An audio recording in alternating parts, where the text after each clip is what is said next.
ಪ್ರಶ್ನೆ ಪತ್ರಿಕೆ ಸೋರಿಕೆ ತಡೆ ವಿಧೇಯಕ ಅಂಗೀಕಾರವಾದ ಹಿನ್ನೆಲೆಯಲ್ಲಿ ಪ್ರಧಾನಿ ಮೋದಿ ವಿಡಿಯೋ ಸಂದೇಶವನ್ನು ರಿಲೀಸ್ ಮಾಡಿದ್ದಾರೆ. ಸಂಸತ್ನ ಉಭಯ ಸದನಗಳಲ್ಲಿ ಸುದೀರ್ಘ ಚರ್ಚೆಯಾಗಿದೆ. ನೀಡಿದಂತ ಭರವಸೆ ಸಂಪೂರ್ಣವಾಗಿ ಈಡೇರಿಸಿದ್ದೇನೆ. ದೇಶದ ವಿದ್ಯಾರ್ಥಿಗಳಿಗೆ ಅಭಿನಂದನೆಗಳು. ಈ ವಿಧೇಯಕ ವಿದ್ಯಾರ್ಥಿಗಳ ಹಿತಾಸಕ್ತಿಯನ್ನು ಕಾಪಾಡಲಿದೆ. ಆತ್ಮವಿಶ್ವಾಸದ ಪರೀಕ್ಷಾ ವ್ಯವಸ್ಥೆಯತ್ತ ಪ್ರಮುಖ ಹೆಜ್ಜೆಯಾಗಿದೆ. ಪ್ರಶ್ನೆ ಪತ್ರಿಕೆ ಸೋರಿಕೆ ಮಾಡುವಂತಹ ಗ್ಯಾಂಗ್ಗಳನ್ನು ಬಿಡೋ ಪ್ರಶ್ನೆಯೇ ಇಲ್ಲ. ವಿದ್ಯಾರ್ಥಿಗಳ ಭವಿಷ್ಯ ರಕ್ಷಣೆಗೆ ಕೇಂದ್ರ ಸರ್ಕಾರ ಬದ್ಧವಾಗಿದೆ ಅಂತ ಹೇಳಿದ್ದಾರೆ.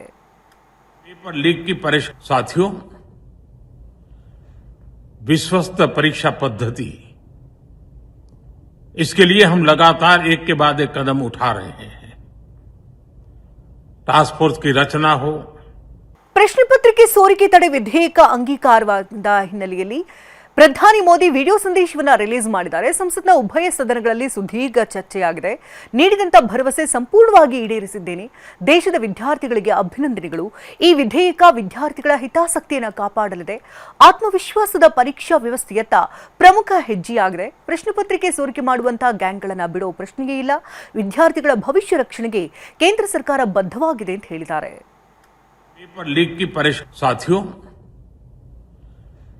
विश्वस्त परीक्षा पद्धति, इसके लिए हम लगातार एक के बाद एक कदम उठा रहे हैं. टास्क फोर्स की रचना हो.